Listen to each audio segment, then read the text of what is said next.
Hello everyone, welcome back to my channel 5 minute study. So आज हम world trade organization से start करेंगे globalization chapter. मैंने इसको आपका हाफ सेशन मैंने आपको पहले प्रोवाइड कर दिया था।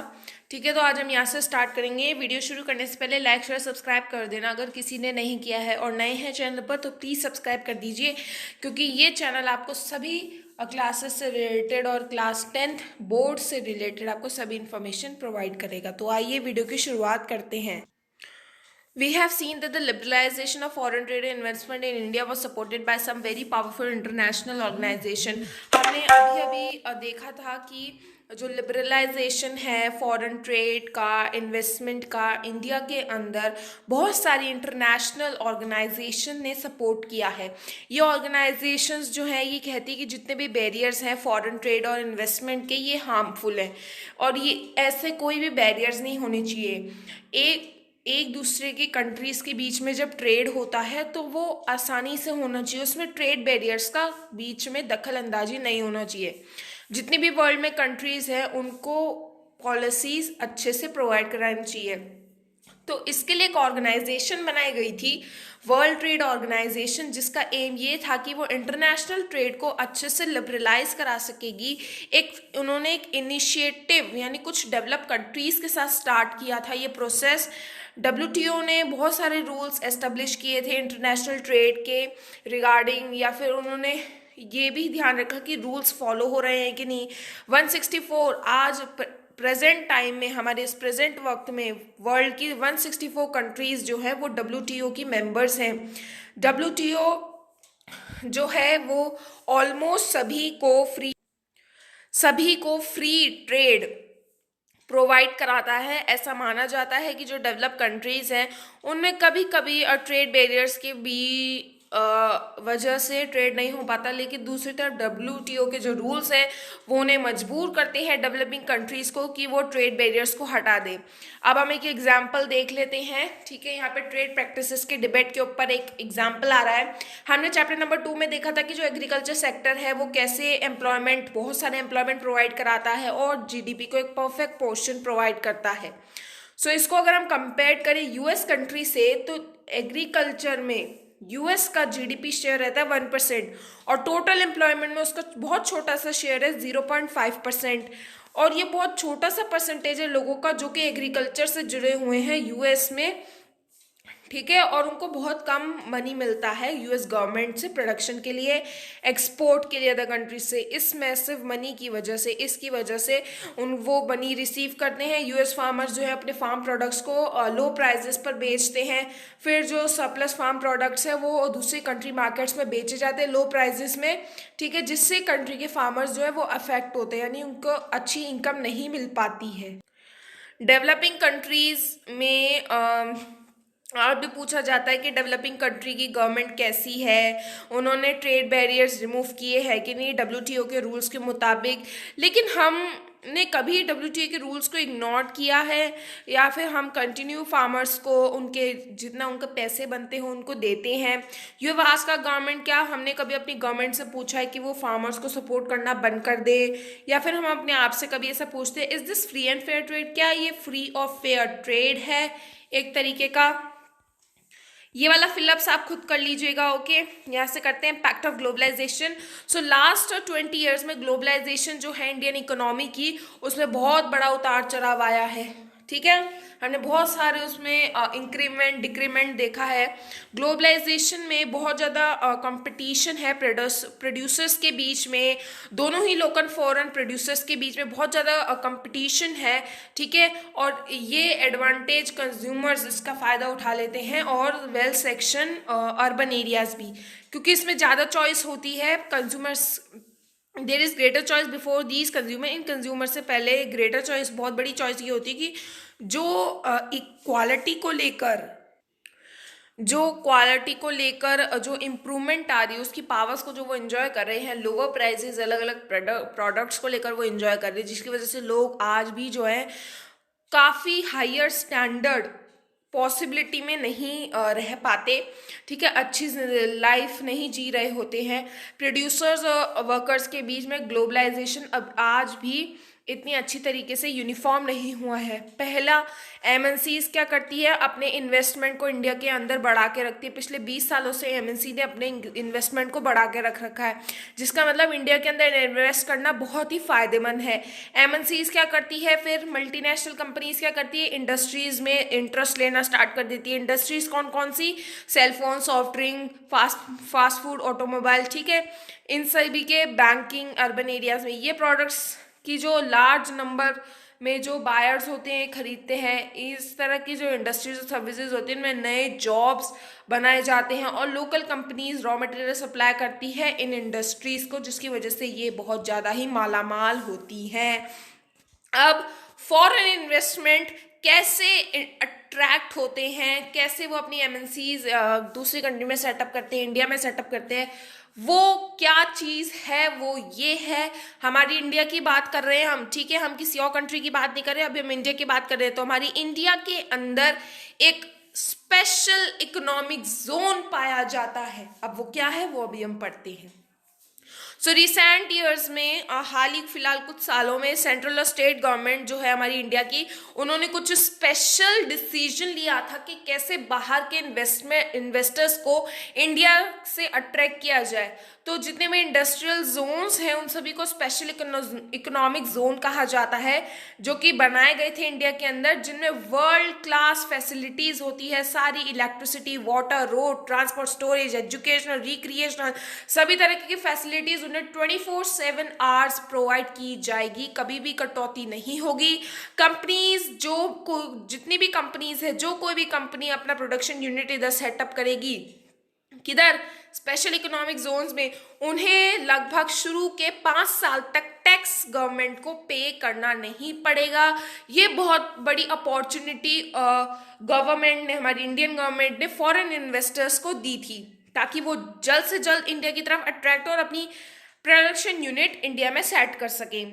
गवर्नमेंट जो थी वो लेबर लॉज में फ्लेक्सिबिलिटी का भी उन्होंने परमिशन दी थी, ताकि वो फॉरेन इन्वेस्टमेंट को अट्रैक्ट कर सके। हमने चैप्टर नंबर 2 में देखा था कि कैसी कंपनीज जो थी ऑर्गेनाइज सेक्टर में, वो कुछ रूल्स बनाए थे जिससे वर्कर्स को प्रोटेक्ट किया जाए उनके राइट से। रिसेंट ईयर्स में, हाल ही फिलहाल कुछ सालों में, गवर्नमेंट की जो गवर्नमेंट ने ये भी परमिशन दी थी, कंपनीज जो है इन सबको इग्नोर कर सकती है।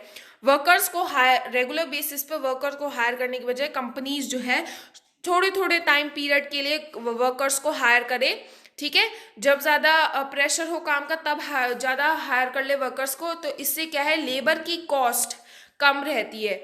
इससे भी अगर सेटिस्फाई नहीं होते तो फॉरेन कंपनीज जो होती है वो ज़्यादा फ्लेक्सिबिलिटी मांगती है, ज़्यादा डिमांड मांगती है लेबर लॉस के अंदर। दूसरा क्या है कि जो जितने भी टॉप इंडियन कंपनीज है वो अपना कंपटीशन दिन पर दिन बढ़ाती जाती है, ठीक है, वो नई नई टेक्नोलॉजी में, प्रोडक्शन मेथड में, नए नए प्रोडक्शन स्टैंडर्ड में अपनी इन्वेस्ट करती है मनी को, ठीक है। तो ये कुछ कोलैबोरेशंस वो फॉरेन कंपनीज से गेन करती हैं। और अगर हम देखें तो ग्लोबलाइजेशन जो है कुछ लार्ज इंडियन कंपनीज के साथ इमर्ज है। हमारी इंडियन ही, हमारी जो कुछ इंडिया की जो कुछ बहुत बड़ी कंपनीज है वो भी एमएनसीज में आती है, जैसे कि Tata Motors, Infosys, Asian paints, Ranbaxy, Sundaram fasteners, ठीक है। ये कुछ इंडियन कंपनीज के नेम हैं जो कि पूरे वर्ल्ड में फैली हुई है एमएनसीज के नाम पर। ग्लोबलाइजेशन जो है नई अपॉर्चुनिटीज क्रिएट करता है कंपनीज के लिए, ताकि वो सर्विसेज प्रोवाइड कर सके और आईटी में भी थोड़ा बहुत प्रोवाइड करा सके। इंडियन कंपनी जो है वो एक मैगजीन प्रोड्यूस करती है लंदन के लिए, जो कि कंपनी के लिए बेस्ड है। कॉल सेंटर्स, उसके कुछ एग्जांपल्स हमने अभी भी पढ़े थे, ठीक है, पिछले सेशन में। और ये सब कुछ जो है चीपली कॉस्ट में होता है इंडिया जैसी कंट्री में, और एक्सपोर्ट किया जाता है डेवलप्ड कंट्रीज में, ठीक है। अब यहाँ पर एक स्टोरी आ रही है रवि की, ठीक है। स्मॉल प्रोड्यूसर्स कैसे, छोटे छोटे जो प्रोड्यूसर्स हैं वो कैसे इतना कंपटीशन सह रहे हैं, कंपटीशन कितना ज़्यादा फेस कर रहे हैं, या फिर वो अपनी दुकान ही बंद कर देते हैं इतने ज़्यादा टफ कंपटीशन के वजह से। So for a large number of small producers workers globalisation has pose major challenges. वो किस तरीके के चैलेंजेस है वो हम यहाँ पे अभी देख लेते हैं। रवि को ये एक्सपेक्ट नहीं था कि उसे भी एक ना एक दिन ऐसी मुसीबत झेलनी पड़ेगी अपने इंडस्ट्रियलिस्ट के लाइफ में। रवि ने बैंक से लोन लिया था अपनी कंपनी स्टार्ट करने के लिए, जो कि कैपेसिटर्स प्रोड्यूस करती थी 1992 में होसर में, जो कि एक इंडस्ट्रियल टाउन है तमिलनाडु में। कैपेसिटर्स क्या होते हैं, वो एक तरह का इलेक्ट्रिकल अप्लायंसेस में लगता है वो, ठीक है। कैपेसिटर्स जो होते हैं बहुत सारे इलेक्ट्रॉनिक होम अप्लायंसेस में लगता है, जैसे कि ट्यूबलाइट, टीवी, ओके। 3 साल के अंदर अंदर वो अपना प्रोडक्शन बढ़ा चुका था, काफ़ी हद तक उसने अपना प्रोडक्शन बढ़ा लिया था, और 20 वर्कर्स उसके अंडर काम करते थे।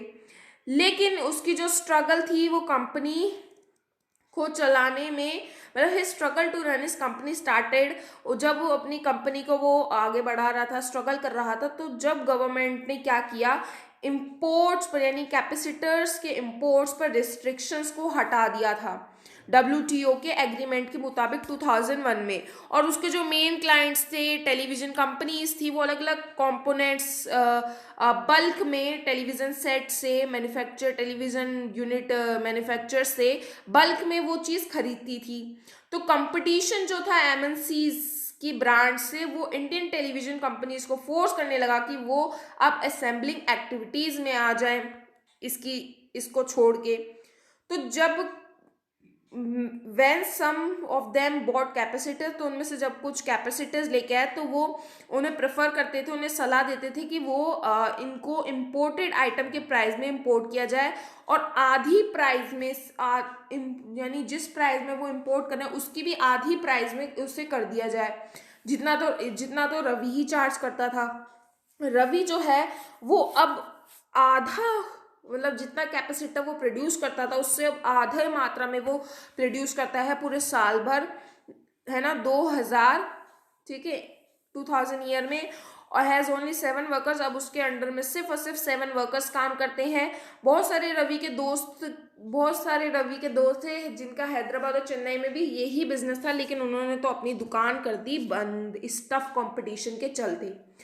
तो batteries, capacitor, plastic toy, tyre, dairy products, vegetable oil, कुछ एग्जांपल्स ऐसी इंडस्ट्रीज के जहां पर छोटे मैन्युफैक्चरर्स ने बहुत ज़्यादा कंपटीशन झेला है बड़ी कंपनीज के वजह से। बहुत सारे सर्वरल यूनिट्स जो हैं, बहुत सारी फैक्ट्रीज तो बंद हो गई, ठीक है। और जो स्मॉल इंडस्ट्रीज थी इंडिया में, वो लार्ज नंबर वर्कर्स के वहाँ एम्प्लॉय करने लगी कंट्री में, ठीक है। अब कॉम्पिटिशन एंड अनसर्टेन एम्प्लॉयमेंट, यहाँ पर एक वर्क आ रहा है, ठीक है।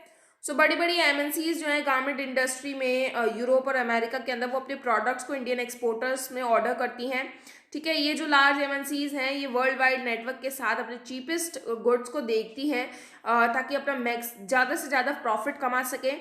ये लार्ज ऑर्डर देने के बाद इंडियन गारमेंट जो है वो एक्सपोर्ट करते हैं, बाहर एक्सपोर्ट करते हैं अपने गारमेंट्स को, ताकि वो उनकी खुद की कॉस्ट कट हो सके आधी मात्रा में, ठीक है। तो जो रॉ मटेरियल की कॉस्ट है वो कम ना हो सके, और एक्सपोर्टर्स जो है वो कोशिश करते हैं कि वो लेबर की कॉस्ट काटें ताकि उनका सब जगह से काम बनता जाए, ठीक है। जहाँ पर शुरू की जो फैक्ट्री होती है वो वर्कर्स को हायर करते हैं परमानेंट बेसिस पर, लेकिन अब वर्कर्स को हायर करते हैं टेम्पररी बेसिस पर, ताकि उन्हें ज़्यादा टाइम तक, पूरे साल तक वर्कर्स को सैलरी ना देनी पड़े, ठीक है। वर्कर्स की नाइट शिफ्ट भी होती है, डे शिफ्ट भी होती है, रेगुलर बेसिस पर, जब सीजन पीक पर होते हैं, यानी जब बहुत ज़्यादा ऑर्डर्स आते हैं। वेजेस कम होती हैं, वर्कर्स को फोर्स किया जाता है कि ओवर टाइम काम करें या फिर दोनों शिफ्ट पर काम करें। समझ में आ रहा है आपको? अब यहाँ पे एक स्टोरी दे रखी है मैं सुशीला की, 35 ईयर ओल्ड सुशीला की, जो कि एक गारमेंट इंडस्ट्री में, दिल्ली की गारमेंट एक्सपोर्ट इंडस्ट्री में वर्क करती थी, ठीक है। वर्कर थी वो 35 ईयर ओल्ड सुशीला, ठीक है। तो वो परमानेंट वर्कर थी और उसने हेल्थ इंश्योरेंस ले रखा था जिसमें उसको फंड प्रोवाइड किया जा रहा था डबल रेट पे ओवर टाइम पर, यानी जब वो ओवर टाइम करती तो उसे डबल रेट पर मिलता था। जब सुशीला की फैक्ट्री 1990s में बंद हो गई तो जॉब की तलाश, 6 महीने तक उसने जॉब ढूंढी, फाइनली उसे जॉब मिल गई थी उसके घर से 30 किलोमीटर की दूरी पर, ठीक है। जब वो काम करके even after working in this factory for several year, इस फैक्ट्री में सालों से काम करने के बावजूद भी वो अब भी एक टेम्पररी वर्कर थी। उससे पहले जितनी तनख्वाह मिलती थी उससे आधी तनख्वाह उससे अब मिलती थी। सुशीला अपने घर के लिए सुबह निकल जाती थी मॉर्निंग में 7:30 पे, और रात को 10 बजे घर आती थी। 7 के 7 दिन काम करती थी हफ्ते में, ठीक है। एक भी दिन उसे a day off from work means no wage, यानी कभी भी वो छुट्टी ले लेती थी, आधे दिन हाफ डे चली जाती थी तो उससे मतलब पैसे नहीं मिलेंगे, कोई भी सैलरी नहीं मिलेगी। तो यानी कि पहले जो उसे बेनिफिट मिलते थे ओवर टाइम ना कराने का, वो सब अब उसे नहीं मिलते। So factories closer to her home have widely fluctuating orders and therefore even pay less. यानी कि फैक्ट्री जो उसके घर के पास थी वो तो उससे काफ़ी फायदेमंद थी, लेकिन दूर थी तो उससे फिर ऐसे ही कंडीशंस झेलनी पड़ी। तो आप देख सकते हैं कि काम की कंडीशंस और वर्कर्स की हार्डशिप को देखते हुए कैसे इंडस्ट्रियल यूनिट दिखाया गया अभी। तो जितने सारे वर्कर्स हैं आज भी वो अनऑर्गेनाइज सेक्टर में एम्प्लॉयड है, ठीक है। दिन पर दिन वर्क की कंडीशन बढ़ती जाती है ऑर्गेनाइज सेक्टर में। इसका मतलब कि अनऑर्गेनाइज सेक्टर को भी रिसेंबल करनी पड़ती हैं ये चीज़ें। वर्कर्स और ऑर्गेनाइज सेक्टर में, जिसकी सुशीला, जिसको अब कोई भी वर्क प्रोटेक्शन नहीं दी गई, जॉब सिक्योरिटी नहीं दी गई, अर्लियर बेनिफिट जो उसके पास थे। अब अगर हम बात करें struggle for a fair globalisation की, ठीक है, इसकी अगर हम बात करें तो जो ऊपर का जो हमने अभी पढ़ा वो देख लिया हमने। लोग एजुकेशन के साथ, स्किल के साथ, वेल्थ के साथ आज भी नई अपॉर्चुनिटीज बेस्ट से बेस्ट क्रिएट कर रहे हैं, लेकिन बहुत सारे लोग ऐसे हैं जो इस फायदे को शेयर नहीं करते हैं। ग्लोबलाइजेशन एक ऐसी रियलिटी है कि एक ऐसा क्वेश्चन बन गया कि ग्लोबलाइजेशन कैसे से ज़्यादा फेयर हो सके। जितना ज़्यादा फेयर ग्लोबलाइजेशन होगा उतनी ज़्यादा अपॉर्चुनिटीज़ बनेगी, है ना, उतने ही ज़्यादा बेनिफिट शेयर होगा उस चीज़ का। तो गवर्नमेंट जो है इस चीज़ को पॉसिबल करने में बहुत ज़्यादा ही रोल प्ले कर रही है, बहुत ज़्यादा मेहनत कर रही है। इसकी जो पॉलिसीज़ है ये इंटरेस्ट को प्रोटेक्ट करनी चाहिए, ना ही सिर्फ रिच और पावरफुल लोगों के लिए, लेकिन कंट्री में रहने वाले सभी लोगों के लिए, ठीक है, ठीक है।